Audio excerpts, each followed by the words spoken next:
Hi, I'm Steve, and welcome back to the channel, Greybeard Finance. I'm going to talk today about the capital gains tax changes and the negative gearing changes that recently have been announced in the budget, and looking at is housing headed for a price crash. So yes, the Treasury announced some major changes to the treatment of capital gains and negative gearing at the latest budget. What are these changes? What effect are they going to have? And what should you do about them? Basically, now, if you sell a property from 1 July 2027, an existing property, instead of being able to halve your capital gain, it will go back to an indexation system.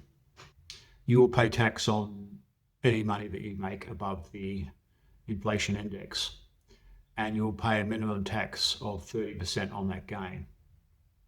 But if you've got an existing property, that's going to separate out into two baskets. So basically, the capital gain you make after 1 July 2027 will be made on the new tax rates, but if you've got existing gains, it'll be still under the 50%. So that's a form of grandfathering. Also, negative gearing, which means you can offset your losses on your property against other income, say your employment income, will be removed for existing properties, but not for other asset classes. And if you build a new property, you'll still have access to the 50% capital gains tax discount, and you can choose to use the indexation method if you want, or use the 50% index.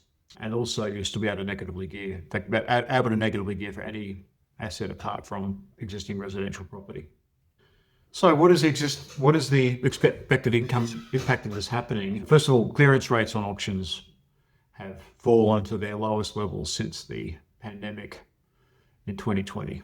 Buyers are holding off and sellers are not getting what they've been expecting. This is the worst in Brisbane, which had a clearance rate of 31.9%, but the best in Adelaide, my city, right now, of 64%. Clearance rates here have not fallen much at all. Most forecasts are for falls in the Sydney and Melbourne markets, and slower but positive growth still in Adelaide and Perth, and flat conditions in Brisbane and Canberra over the next 12 months. However, there is not an expectation that existing property prices are going to fall greatly. And this is because, first of all, we've got very high immigration rates still in Australia. We have still forecast to have 245,000 net migrants in the next financial year, down from 260,000 this year. Whereas in Canada, for example, immigration has fallen significantly, and they've seen rents down, and the property market is quite weak. And secondly, we're not building enough homes to meet the demand. So builder insolvencies and high construction costs mean that we are not building enough new homes to meet demand. And this is still driven by, the demand is still driven by strong immigration levels, as I mentioned. Yeah, so the consensus is that some markets like Sydney and Melbourne will move down over the year. Next year, others will still be positive. For example, the Adelaide market where I am now, yay. But then the forecasts assume that things will then return back to positive growth once these tax changes have been absorbed. And this is driven by the sheer lack of supply into our market. So are we going to see more housing supply?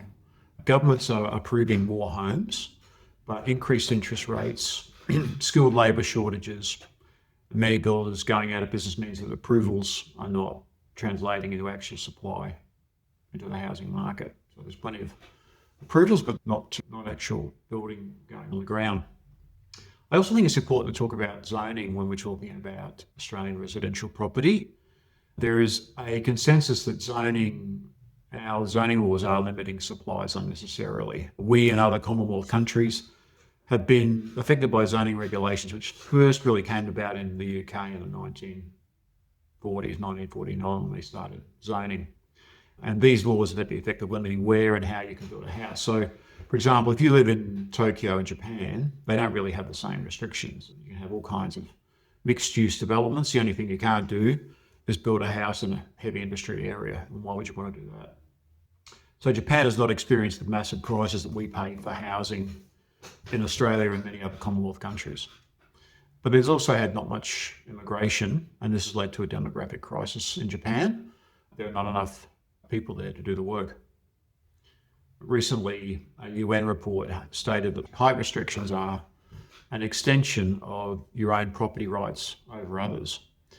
Zoning restrictions, particularly on medium density housing, are acting as a driver of the global cost of living crisis. So recently in Auckland, New Zealand, they liberalised their height restrictions across the city, and this has led to lower rent growth across the city. What is going to happen to rent levels? Rental vacancy rates are still quite low. So in Adelaide, they're 0.7%. In Sydney and Melbourne, they're higher at 1.3 and 1.5%. But this is below what's considered a normal level for vacancy rates, around 2 to 3%. So with the government's announced tax changes, there are fewer investors buying properties. And this is expected to lead to an even more continued shortage of rental properties. On the other hand, there is evidence that first-time buyers are now re-entering the market, and that the market of investors are abandoning because of the changes.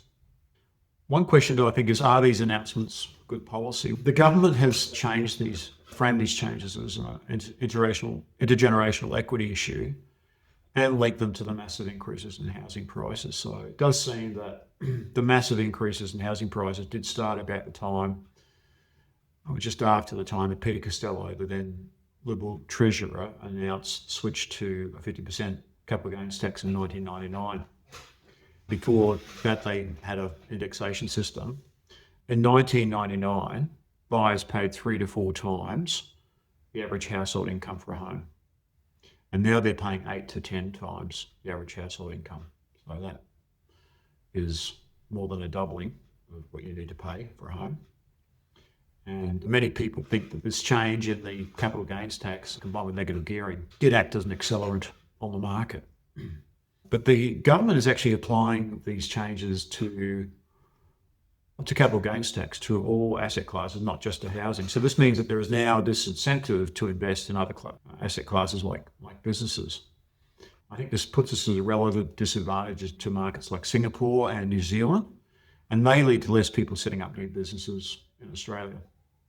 It seems that residential housing, to me, residential housing should have been treated differently to other asset classes, particularly to investments. Australia has tied up 4.1 times of its GDP in property, whereas in the US they only have 1.6 times their GDP tied up in property.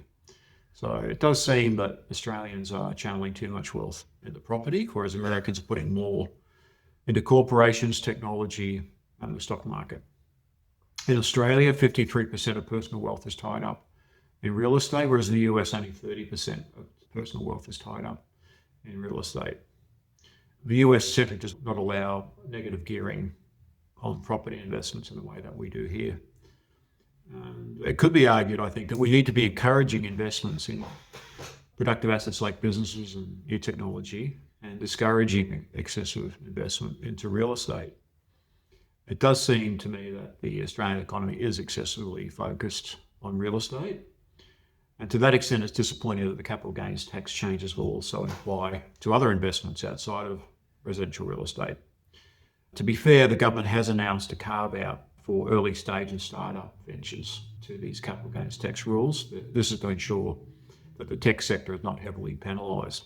And there's a consultation process going on for that. And also the negative gearing restrictions only for existing residential property, they don't apply to other classes. And the small business tax concessions also remain in place.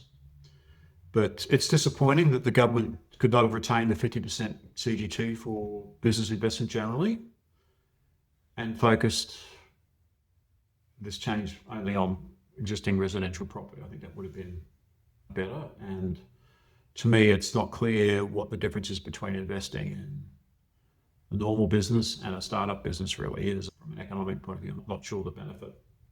It did used to be that housing was primarily a place for people to live, but now housing has turned into a major investment class for many people.